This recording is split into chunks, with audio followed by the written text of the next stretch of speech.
Yeah, good morning, everyone. Today I'm talking about the complex, basically the quadratic equations. Just that recall the question we did in the last class. The value of x is given, and you need to find the expression, the value of say such expression.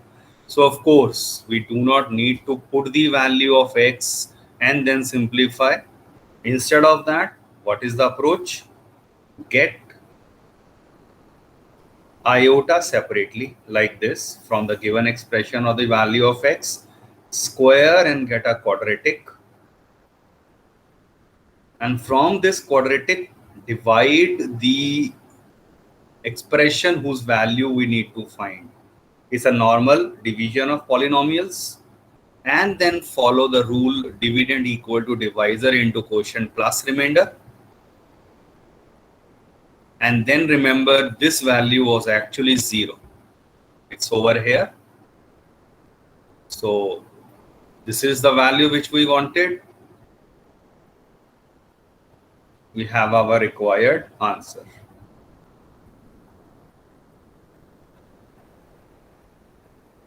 So quickly check out, this was the question given to you in your homework, this and this question.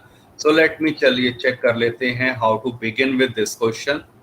X is -5 plus 2 into, when we talk about root -4, this is -1 into 4 which is 2 iota.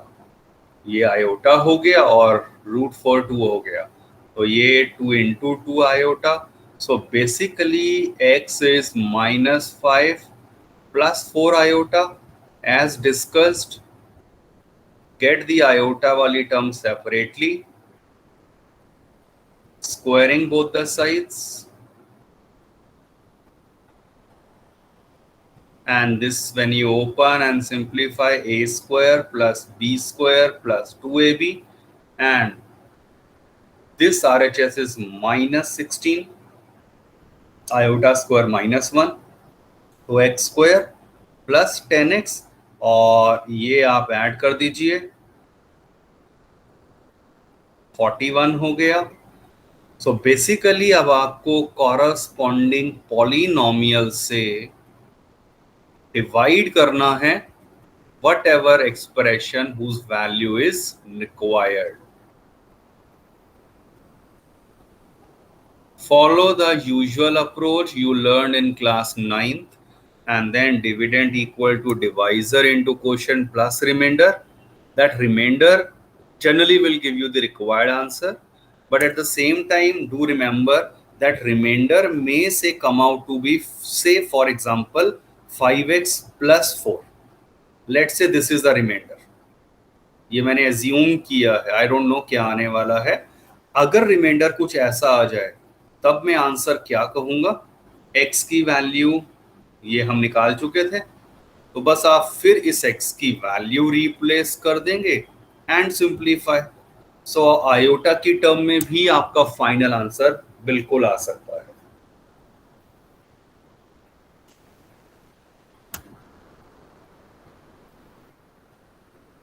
Next, we are going to talk about the quadratic equations with the complex roots. Recall in class 10th, soon we have the discriminant of a quadratic equation as negative.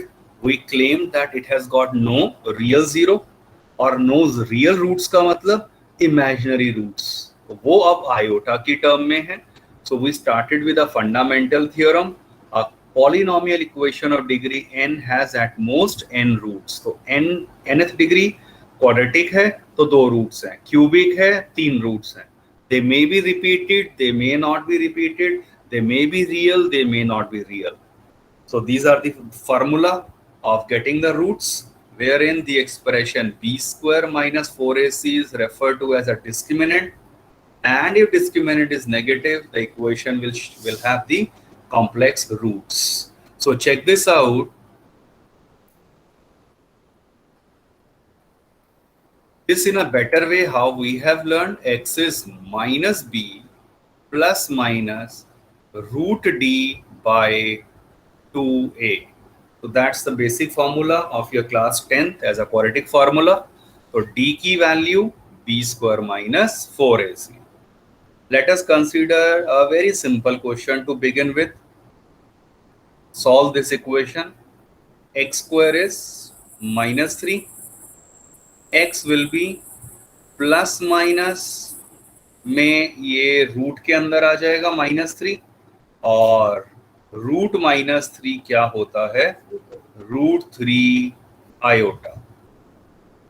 तो that is, ये roots क्या होगा इसके? एक root है √3 iota और दूसरा है -√3 आयोटा. तो आप प्लस माइनस में दिखा दीजिए, that is absolutely fine.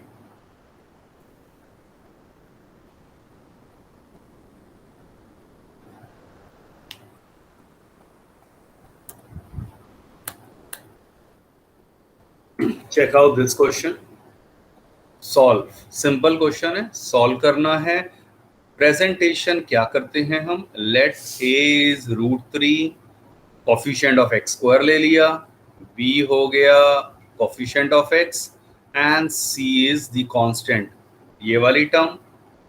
Hair पहला काम डिस्क्रिमिनेंट निकाल दीजिए, b square minus 4ac. Write down in a proper way, that is important. A and C, so that this is 2 minus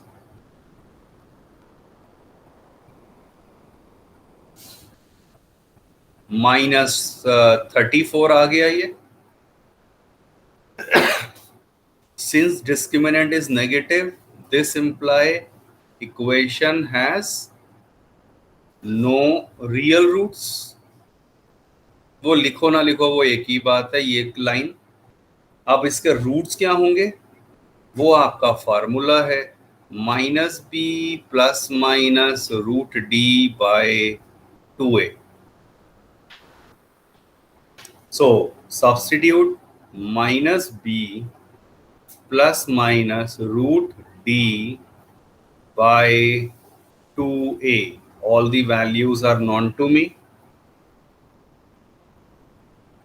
अगर आप ध्यान से देखें तो √34 के लिए ज्यादा कोई बेनिफिट नहीं होगा, क्योंकि प्राइम फैक्टर तो आ ही नहीं रहे. It's only 2 into 17. So what can be done? This is √34 iota by 2√3. अब मैं ऊपर से √2 कॉमन निकाल भी दूं, तब भी उससे कोई बेनिफिट एज सच नहीं हो रहा है. इसीलिए I will give this as my required answer.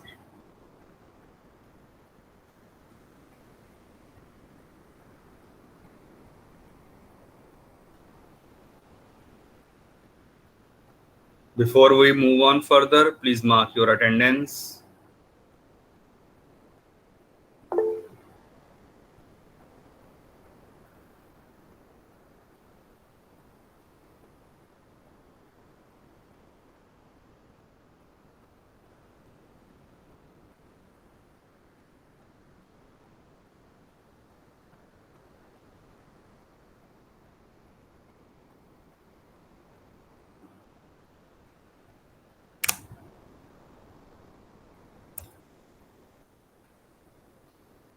Now the only difference is the constant that b itself contain iota. तो क्वाड्रेटिक इक्वेशन में सिर्फ आयोटा साथ में इन्वॉल्व हो गया. It doesn't make any difference. Just that b अब की बार हो गया 8 iota and c is 3. Discriminant b square minus 4ac, b square minus 4ac. Substituting the values, अब आयोटा स्क्वायर -1 हो गया और 8 स्क्वायर हो गया 64, minus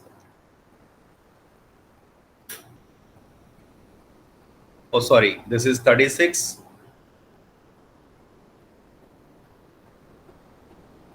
and it's -100. So therefore x is given by the formula. Substitute the values.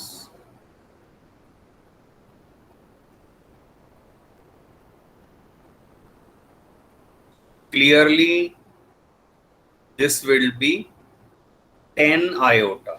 100 का root 10 हो गया और रूट -1 वो 10 iota दे देगा ओवर 6. दैट मीन्स एक बार प्लस के साथ और एक बार माइनस के साथ ले लेंगे. And of course it can be simplify, तो इसीलिए ये पूरा करके दिखाना है. So this is 2 iota by 6 और minus iota 18 iota by 6. That is iota by 3 or -3 iota. So this time round we are getting the complex root. Your required answer.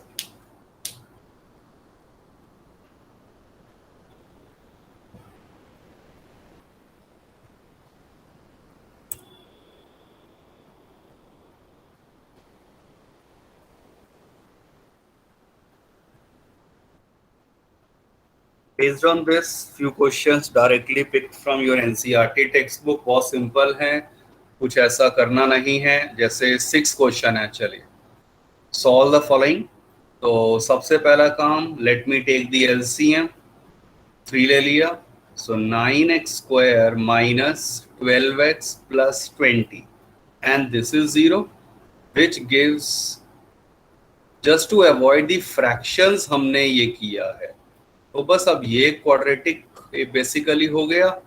तो आपके पास d लिख दो, b square minus 4ac and so on, and follow the usual method.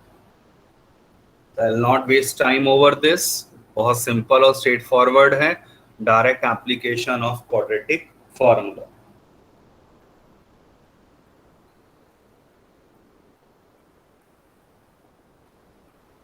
Now here are the questions for your practice. Pick from your the assignment. So please do try.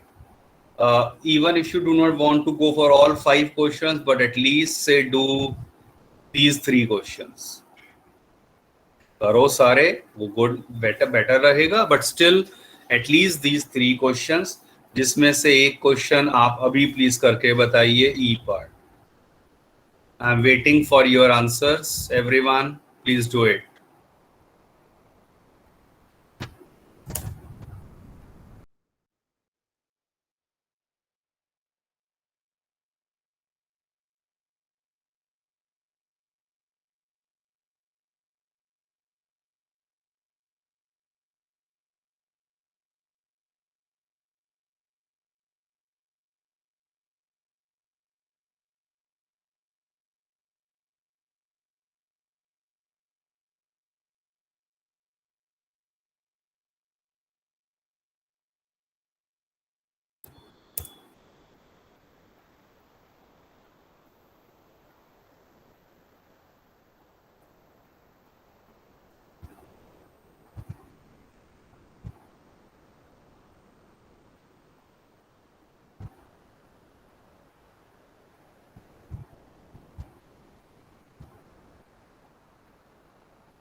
So straightforward question है.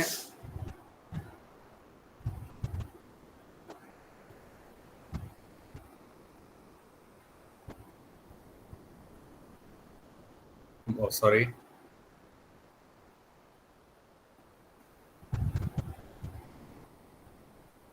सो एक बार plus के साथ ले लिया और दूसरा हो गया with negative sign. And simplify. Please match your answers.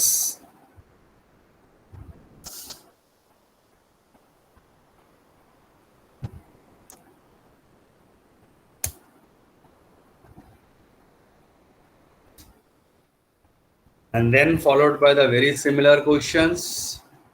You may attempt at least these 3 questions in your homework. All are similar. As far as F part is concerned, apply a simple logic. Instead of taking this as ABC, इसे B कहूँ तो और फिर quadratic formula लगाएं. Can anyone suggest me a simpler way to solve this F part?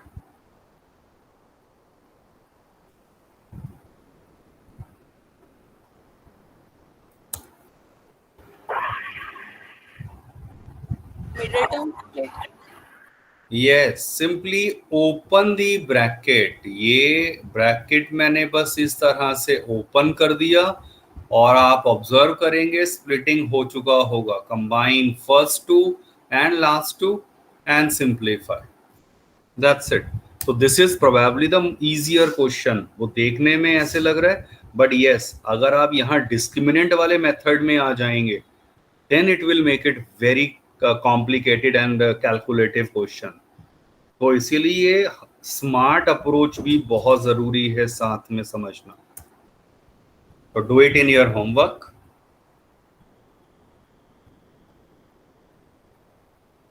पर -2 tax आएगा ना. हाँ, वो जो भी आ रहा है. अच्छा, मैंने कहीं लिखने में गलती करी है क्या कॉमन निकालने में? हाँ, यस, परफेक्ट, ठीक है. वो माइनस ब्रैकेट जब मैंने ओपन किया था तो यहाँ पर माइनस आ जाएगा. राइट. ओके, सो नेक्स्ट अब हम जो बात शुरू कर रहे हैं that is about sequence and series. This is your NCERT chapter number 9.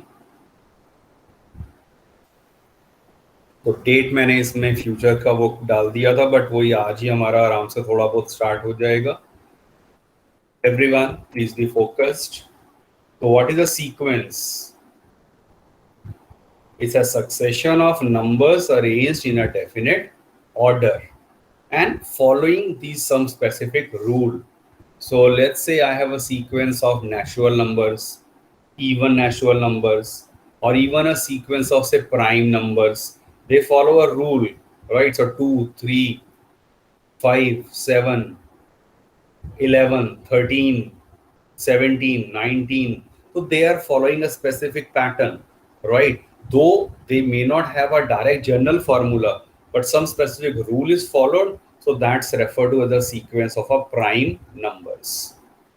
Number occurring at the nth place, वो nth term हो जाती है, या general term denoted by an. So ये बहुत क्विक चीजें हैं, ऑलरेडी 10th में किया हुआ है. और फिर सीक्वेंस आपकी फाइनाइट या infinite depending on the number of terms. If the number of terms are infinite, the sequence will be referred to as an infinite sequence. और अब सीरीज क्या होती है? चैप्टर का नाम सीक्वेंस एंड सीरीज है, तो ये भी क्लियर होना चाहिए. By adding the terms of sequence, we get a series. तो अगर मान लो आपके पास एक सीक्वेंस तो थी 2, 4, 6, 8, 10 एंड सो ऑन. ये एक सीक्वेंस है और कॉरस्पॉन्डिंग सीरीज क्या है? 2 + 4 + 6 + 8 + and so on.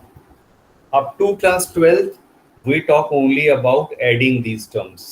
But series के केस में जब हम हायर लेवल पे, यूनिवर्सिटी लेवल पे बात करते हैं, वहां पर ऑल्टरनेटिव टर्म्स को ऐड एंड सबट्रैक्ट भी कर सकते हैं.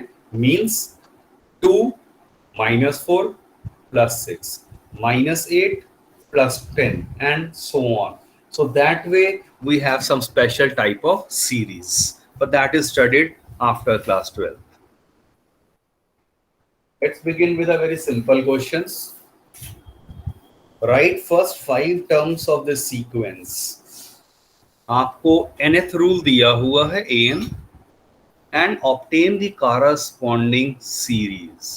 आपको फर्स्ट 5 टर्म्स बतानी है. तो बहुत सिंपल चीजें हैं ये तो. अभी to begin with, first term का मतलब A1, A2, ऐसे ही A3, 4 and 5 बता देंगे. n की जगह 1 रख दिया and solve it. n is 2, n is 3, 4 and 5, and clearly this value is 3, 5, 7. Idea लग चुका होता है वैसे भी कि I am getting the sequence as 3, 5, 7, 9, 11. आपसे वैसे सिर्फ फर्स्ट 5 टर्म्स पूछी थी, तो आपको सीक्वेंस की जरूरत ही नहीं है, तो आप टर्म्स बता रहे हैं वो ये आ रही हैं. And do not forget corresponding series भी पूछा है. सो अब वो क्या है, 3 plus 5 plus 7 plus 9 plus 11. That's it, like this.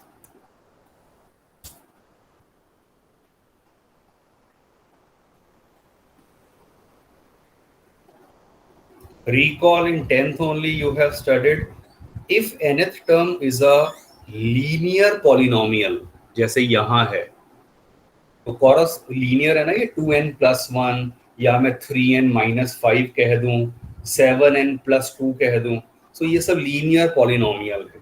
तो एनी लीनियर पॉलिनोमियल में अगर nth टर्म आती है, that will always generate a AP, arithmetic progression, जैसे हमारे इस केस में आया है.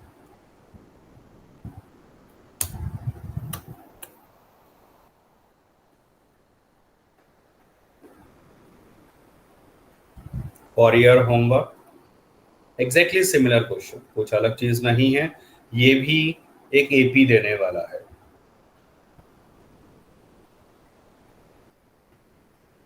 अब हम बात कर रहे हैं about what is known as recurrence sequence, recurring sequence. Look carefully the definition. कह रहे हैं let the sequence a n be defined by A1, आपको वैल्यू फिक्स दे दिया है 1 के equal, and then followed by next an is an-1 and +2 for all n greater than or equal to 2. तो अगर n 2 या उससे ग्रेटर है तब आपको सिंपल एक फार्मूला की फॉर्म है, इसे हम रिकरेंस फार्मूला कहते हैं.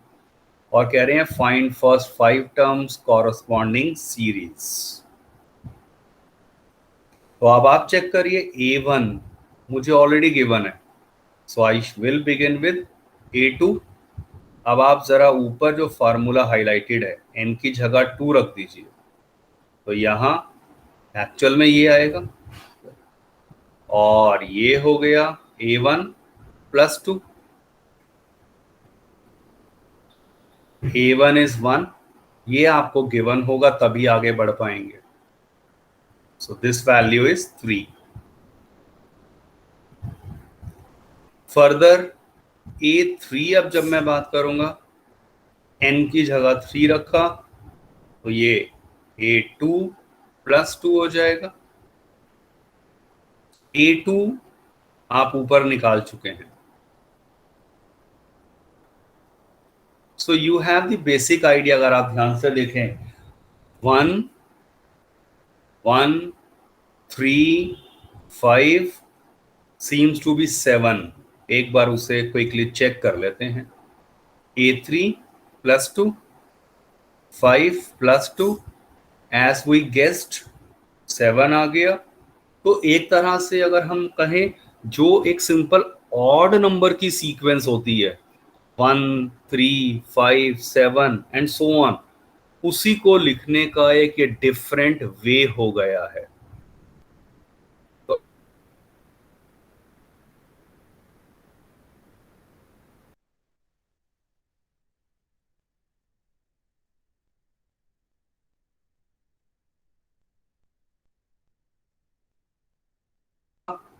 Answer is 5. तो आंसर सेम आ रहा है. What does that mean? That this 2n-1 का equivalent expression as a recurrence sequence वो ये बन गया है.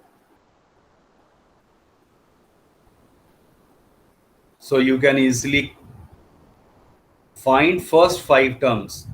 फर्स्ट 5 बोला है जिसमें याद रखो A1 इज ऑलरेडी इंक्लूडेड, तो आपको देखा जाए तो सिर्फ A5 तक ही निकालना है और clearly that would be 9. You can easily write down the corresponding series. Yes, perfect answers.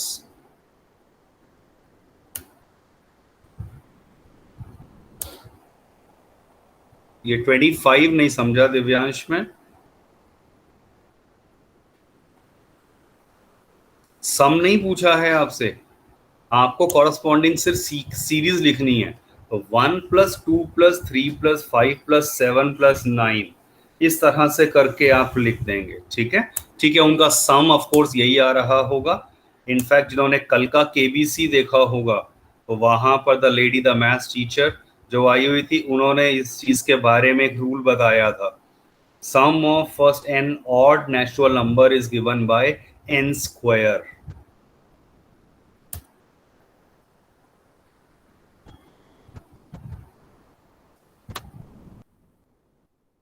Based on this, you have your NCERT exercise 9.1.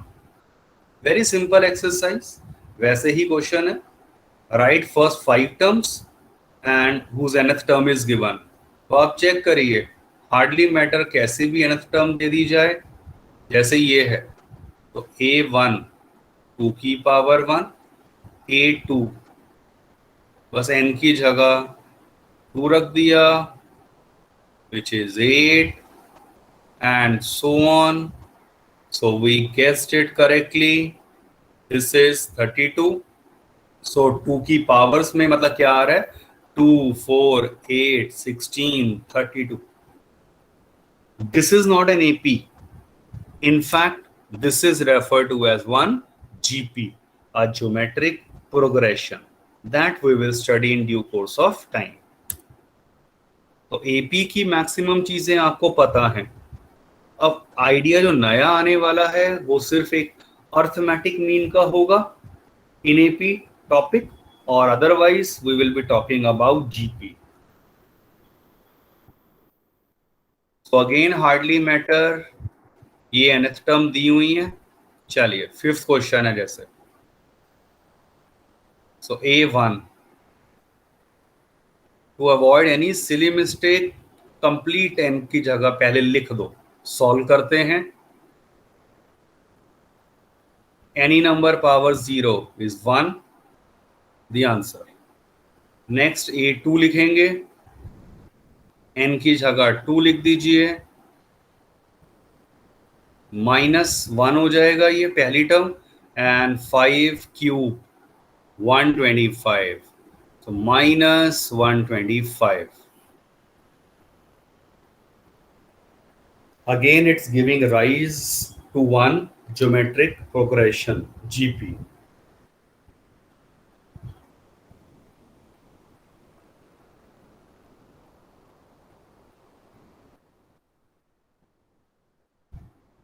No big difference. क्या कहा गया है अब की बार? Find the indicated terms in each of this whose nth term is given. अब जैसे ये है, आपसे सिर्फ A7 पूछा है, तो बस आप n की जगह फार्मूला में 7 रख देंगे एंड सिंप्लीफाई. सो 49 अपॉन 2 की पावर 7 कितना हो जाएगा वो आप निकाल लीजिए.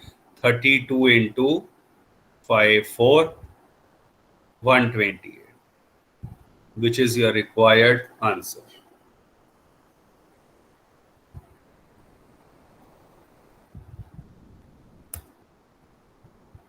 Any doubt to anyone up to this step?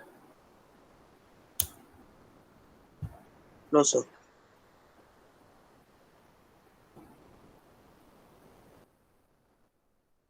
So we already have discussed the questions like this. Complete in your homework.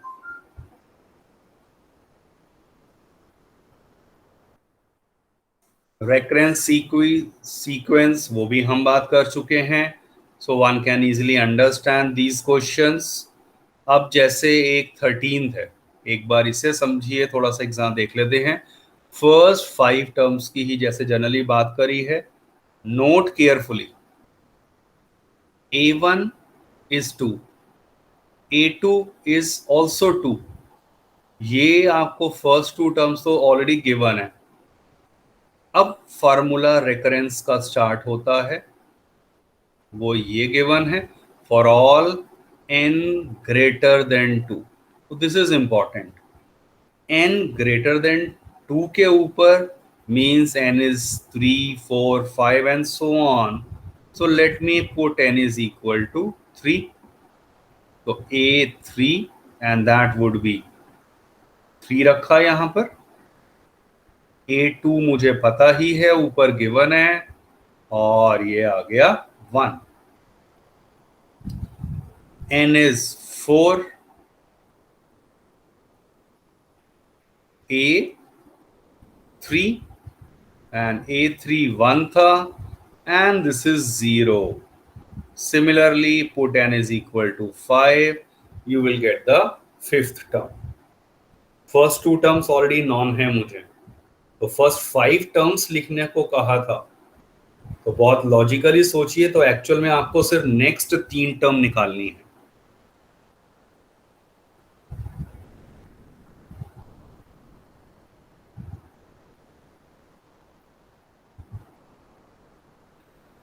Same way you can consider remaining questions. Now here comes a very famous Fibonacci sequence. A 12th century mathematician who did talk about this sequence for the first time.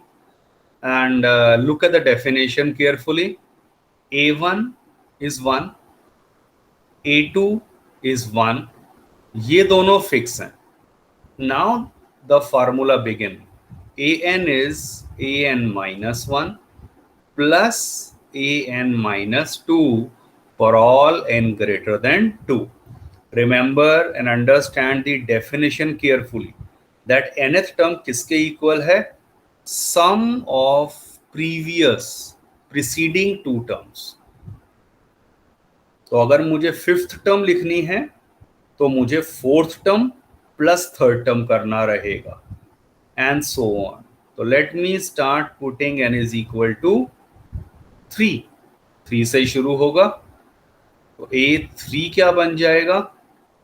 यहां n को 3 रख दीजिए पूरे formula में, 2 and a1।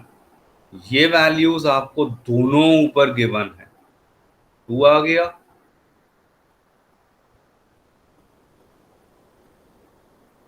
n को 4 रख देते हैं, a3 प्लस a2। a3 निकाल चुके हैं, a2 गिवन था, 3 आ गया। When n is 5, a5 would be a4 plus a3, 3 plus 2, which is 5. So if the idea is clear, so sequence क्या फॉर्म हो रही है? 1 1, ये तो फर्स्ट 2 नंबर्स गिवन ही थे, followed by 2 3 5।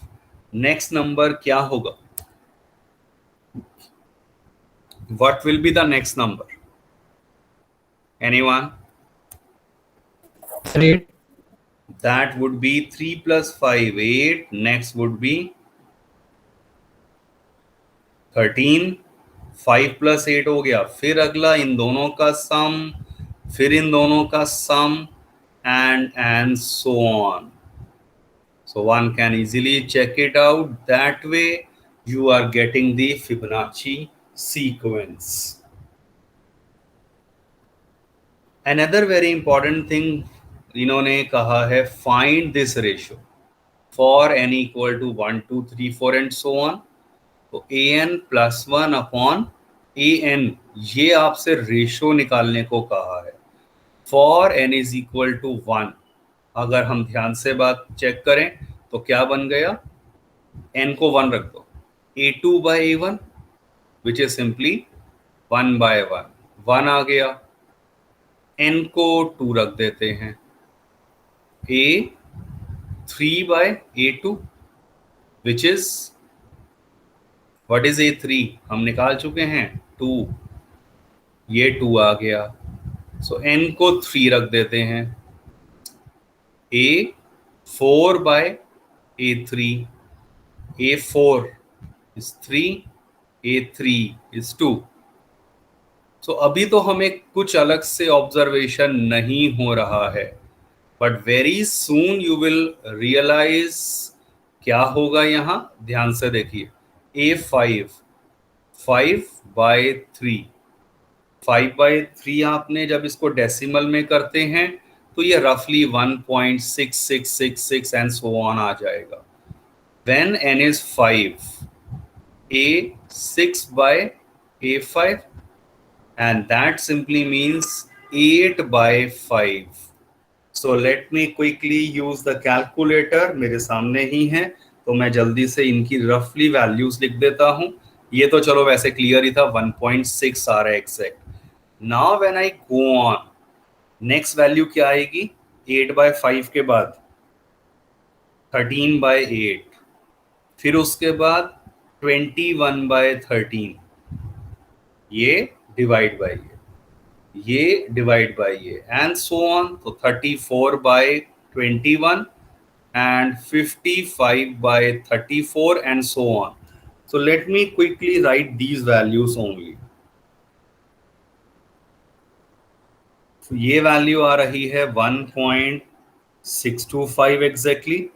Next 21 divide by 13 करा मैंने, 1.615384 and so on. नेक्स्ट मैंने करा 34 divided by 21, 1.61904761 and so on. Is there any special observation? Anyone? What is happening?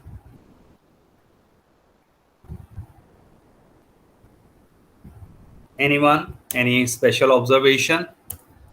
Earlier the values were say 1, 2, 1.5, but अब से क्या शुरू हो गया धीरे धीरे यहाँ पर. If you note carefully, the values are coming as say 1.6, 1.6, 1.62, 1.61 and so on and so on.